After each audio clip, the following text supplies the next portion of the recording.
Once again, the Queen of Consorts surprises us, but not in a good way. Made lurid and false claims about the royal family, which played on her fears and fueled paranoia. The state dinner was supposed to display unity, elegance, and royal control. Instead, it became the setting for one of the most humiliating confrontations the monarchy had faced behind closed doors. Prince William entered the grand dining hall, expecting rehearsed smiles and flawless protocol. Then he saw the necklace resting around Queen Camilla's neck. He stopped walking. His expression hardened. Within seconds, the future king ordered the entire dinner halted before a single official toast could begin. Before we go deeper into what this really means for the royal family, make sure to subscribe so you don't miss a single update. William had arrived beside Catherine, burdened by fears about the late Queen's most important jewels. A state dinner, meaning a formal banquet for visiting leaders and senior officials, was meant to prove that King Charles commanded a united household. Instead, the prince saw Queen Elizabeth II's coronation necklace across Camilla's throat and understood that the evening had become something else. Camilla felt his stare before anyone spoke. She touched the diamonds protectively, while the conversations around her collapsed into silence. The queen consort knew the necklace was not an ordinary ornament. It had been worn at coronations, preserved as part of the crown's ceremonial inheritance, and guarded because it represented continuity beyond any royal life. Catherine whispered William's name, warning him with quiet urgency. He did not look away. The future king answered that the dinner could not continue while his grandmother's legacy was treated like private decoration. His words struck Camilla hard. She straightened, but the confidence she had carried into the room was slipping. A senior royal attendant stepped forward when William demanded an explanation. The official admitted that the necklace had been removed from secure storage hours earlier. Worse, the written authorization carried the seal of Camilla's household. That seal, the formal mark used to confirm instructions from her staff, transformed the moment from a wardrobe dispute into a question of power. Charles turned toward his wife with shock. The king had not selected the jewel, and his silence revealed more than anger could. He looked at Camilla, then at his son, caught between defending the woman beside him and protecting the standards his mother had left behind. William raised one hand toward the head steward. No one is seated until that necklace is removed. A chair scraped as Camilla stepped back. The guests remained frozen, while the doors began to close. Now the danger was no longer simply why she had worn it. Someone had helped her reach it, and William had entered the dinner carrying evidence that this was not the first boundary crossed. To understand why William reacted with such force, the necklace must be seen as more than diamonds. To him, it carried the memory of a grandmother who had represented duty, order, and continuity throughout his life. To Camilla, wearing it represented something different: acceptance, authority, and a place within royal history that critics had long questioned. When those meanings collided inside the state dining room, the conflict became painfully personal and almost impossible for Charles to control. So William had learned from Queen Elizabeth that royal objects were never simple possessions. The crown, meaning the monarchy as an institution rather than one individual, held these treasures in trust for future generations. That lesson had shaped him since childhood, and the coronation necklace now felt tied to the woman who had prepared him for duty. Camilla carried a different wound. She had spent years moving from royal outsider to queen consort, the title given to the monarch's wife. Yet every reminder of the late queen's legacy made her fear that her own place remained temporary. Wearing the necklace had made her feel accepted.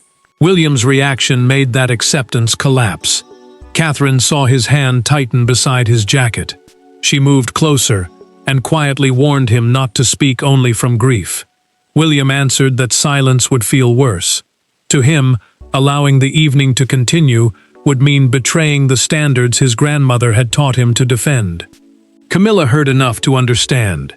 Her embarrassment hardened into anger, because the prince had challenged her before foreign dignitaries and senior royals. She believed he was not merely questioning one jewel. He was questioning whether she truly belonged beside Charles at all. Charles watched her confidence disappear. The king wanted to protect his wife from public humiliation, but he could not ignore the shock on his son's face. He knew William's anger had not appeared without warning, and that knowledge made his silence heavier. William had received a private inventory update that morning. The inventory, a formal list recording the location and status of royal objects, showed the necklace remained unavailable, while the late Queen's ceremonial collection was under review. Someone had ignored that restriction. Camilla insisted that she believed Charles had approved it. The monarch did not confirm her claim. His hesitation turned the air colder. Away from the guests, she faced him directly. "Are you going to let him humiliate me?" Charles lowered his eyes. "I need to know how you obtained it." That answer changed everything. The halted dinner was not the true beginning. Weeks earlier, another heirloom had disappeared from its expected place, and one private confrontation had already pushed William toward the edge. 3 weeks before the state dinner, the monarchy gathered for a private ceremonial rehearsal that was never intended to attract public attention. Yet inside that closed event, William witnessed the moment that transformed suspicion into resolve. Camilla arrived wearing another piece closely associated with Queen Elizabeth's reign, despite a family agreement that the late monarch's personal ceremonial collection would remain untouched until a full inventory was completed. What happened next became the hidden trigger behind William's explosive stand at the dinner. Charles had approved a temporary arrangement after his mother's death, ordering historically sensitive jewels to remain in controlled storage until their future use could be reviewed. The arrangement was simple. No one would treat the late Queen's collection as personal property. William supported it because the collection still had to be divided between private possessions, institutional pieces, and state-owned items held for the monarchy itself. William entered the private Commonwealth reception rehearsal, expecting routine preparations. A Commonwealth reception is a formal gathering, connected to the Association of Nations, historically linked to Britain. Then he saw Camilla wearing Queen Elizabeth's diamond collet earrings, even though the collection review remained unfinished. Camilla noticed his expression immediately. The Queen consort knew he recognized the earrings, yet she continued speaking as though nothing had changed. William waited until the room cleared, then asked her quietly to remove them before the rehearsal continued. She refused. Camilla told him that as Queen consort, she could not be expected to seek his permission before wearing every royal jewel. William answered that permission was not the issue. Respect was. He reminded her that Charles had approved the restriction and that the family had agreed to wait. The argument became personal. Camilla accused him of using grief to weaken her position. William accused her of turning inheritance into proof of power. Neither raised a voice, but every word carried years of resentment. Camilla removed one earring and placed it firmly on the dressing table. With no aides present, she told him, "Your grandmother's reign has ended." William stared at the diamond. Her standards have not. The moment stayed with him. After the rehearsal, William requested the complete access log for the royal jewel collection. An access log is the official record showing who entered secure storage and when. Several entries were missing. One visit appeared only under the initials of a senior member of Camilla's household. Sophie warned him privately that suspicion was not enough. The trusted confidant said, confronting the Queen without clear proof could divide the family and trap Charles between his wife and his heir. William later sat alone with the incomplete inventory. He crossed out the words, "clerical error," and wrote, "unauthorized access," beside the missing entries. By the state dinner, he was no longer reacting to one necklace. He believed he was confronting a pattern, and Camilla was about to discover how much he knew. Once the dining room doors were sealed, the royal performance collapsed. There were no cameras, no public smiles, and no ceremonial language strong enough to soften what followed. William stood opposite Camilla, as Charles and Catherine watched from only a few feet away. The necklace glittered between them like evidence. Then the prince spoke 5 words that changed the balance of the room. "You need to remove it now." Camilla did not move. Neither did Charles. William ordered the discussion moved into a private reception room so the foreign guests would not witness the full argument. A reception room is a formal palace space used for smaller official meetings away from the main banquet. Outside, the head steward delayed dinner. Inside, Catherine remained beside her husband, while Charles stood closer to Camilla, revealing the family divide before anyone said another word. Camilla lifted her chin. The queen consort refused to be treated like an intruder in her own palace, and she reminded William that her position gave her a ceremonial claim to royal jewels. He answered that rank did not erase restrictions. She had already been warned about wearing pieces linked to his grandmother before the collection review was complete. William stepped closer. He told her the coronation necklace had not been released by the Royal Collection Review Team, the group responsible for checking the history, ownership, and approved use of royal objects. Camilla gripped the clasp at her throat. "Are you accusing the queen in her own palace?" she asked. Catherine watched William's anger sharpen. She touched his arm, but he did not retreat. Charles quietly told his son to lower his voice. The prince turned toward the king and answered, "Lowering my voice is how this was allowed to grow." The words hit hard. Charles summoned the palace custodian, the official responsible for controlling and recording access to the royal collection. The custodian confirmed that no approved request existed for the necklace. Someone had used an emergency access instruction normally reserved for the monarch's household. Camilla blamed her private secretary. William immediately revealed that the secretary had been outside London when the order was submitted. The excuse collapsed before it could protect her. Charles removed his glasses and placed them carefully on a side table. The king looked at his wife, no longer as a husband shielding her from humiliation, but as the monarch facing a breach inside his own household. "Who gave the order?" Camilla said nothing. Her silence became more damaging than any denial. William had exposed the truth, but he could not decide what happened next. That authority belonged to Charles alone.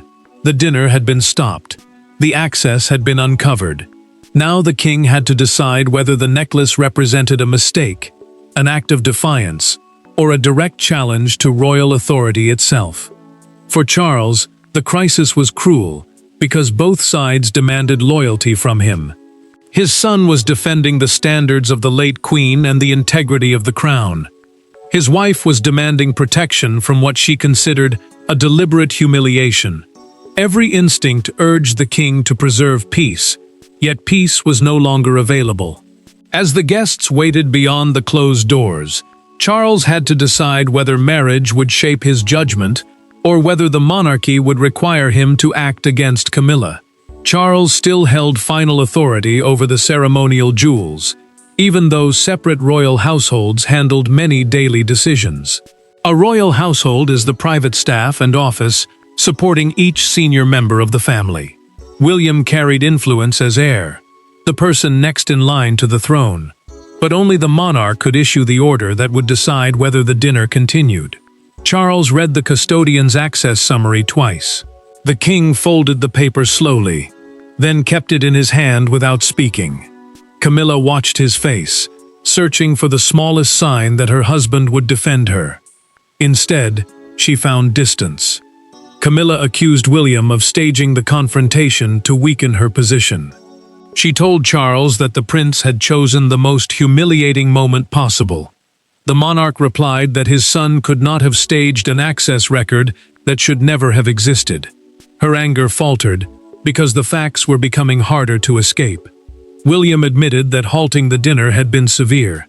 The future king did not pretend otherwise, yet he refused to apologize for protecting an object tied to his grandmother's ceremonial legacy. To him, the necklace represented duty, memory, and the limits that should apply even to the most powerful people in the family. Charles finally made his decision. The king ordered the necklace removed at once and returned to secure storage before the dinner resumed. He also suspended Camilla's independent access to the late Queen's ceremonial collection until every missing authorization had been examined. Camilla stared at him in disbelief. The Queen consort had expected anger from William, but not restraint from her husband. Charles then asked Sophie to witness the return. The trusted confidant understood why. Neither household could now be trusted to manage the matter alone. Sophie opened the velvet case. Camilla lifted trembling fingers to the clasp and slowly removed the necklace. She placed it inside, then looked toward Charles. He could not meet her eyes. That silence hurt more than the order itself. The jewel returned to its case, but the humiliation could not be locked away with it. When Camilla walked back into the dining room without the necklace, every guest would understand that something extraordinary had happened, and the fallout had already begun. When the dining room doors reopened, the guests rose as protocol demanded. Yet the royal party that returned was not the same group that had disappeared minutes earlier. William's expression was rigid. Catherine remained composed but watchful. Charles appeared older, burdened by the decision he had just made. Camilla entered last, no longer wearing the coronation necklace. She walked toward her chair, stopped, and then made a choice that confirmed the crisis had moved beyond a disagreement over jewels. Palace staff tried to restore the schedule, but the silence had already taken control. Protocol, the formal set of rules guiding royal events, required every guest to behave as though nothing had happened. Yet senior officials had seen the necklace during the reception line only minutes earlier. Its sudden absence made every smile feel forced. Camilla reached the chair beside Charles and paused. The Queen consort quietly told him she felt unwell. She did not look at William. Then she turned and left before the king could answer. Charles moved instinctively, almost following her. The monarch stopped after one step. Leaving the dinner would deepen the diplomatic embarrassment and confirm that the family crisis had overwhelmed the event. He remained beside his chair, trapped between duty and the woman walking away from him. William felt no victory. The prince watched Camilla leave and understood that defending the crown had caused real pain to his father. He had protected the boundary he believed mattered, but the cost was now standing silently across the table. Catherine placed her hand over his clenched fist beneath the table. "Doing what is necessary does not make it painless," she whispered. William loosened his hand, but the tension in his face remained. Camilla reached her private rooms and removed the matching earrings she had planned to wear later. She pushed the jewelry case aside without opening it. Her senior aide then delivered the next blow. Charles had requested every access record from her household and suspended 2 staff members pending questioning. Camilla looked directly at the aide. "Did the king defend me after I left?" The aide hesitated. She understood. The Queen consort turned away and closed the bedroom door herself.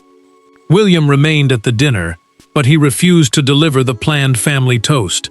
Charles rose alone and spoke about unity before an audience that could feel the fracture beneath every word. Hours later, after the final guests departed, William received a private message from his father asking him to come alone. The public ceremony had ended with controlled applause. Now father and son faced the reckoning that would decide whether the family could survive what the crown had demanded. Near midnight, William entered Charles's private sitting room without advisors, private secretaries, or security staff close enough to hear. For the first time that evening, there was no audience and no protocol to hide behind.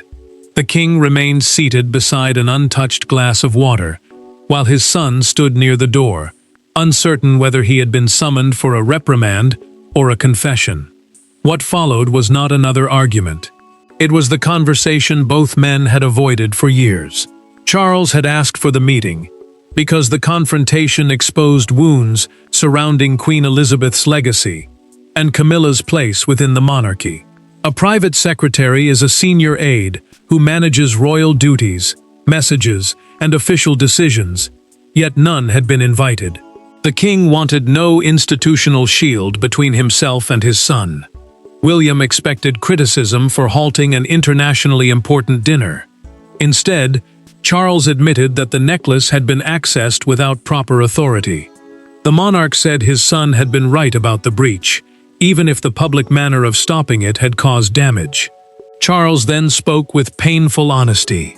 He had spent years defending Camilla from permanent judgment, and that instinct had shaped many of his choices. The king now feared that protecting his wife from every challenge had weakened the very boundaries he was responsible for guarding. William lowered his voice. The prince admitted that anger had not been his only motive. Grief had driven him too.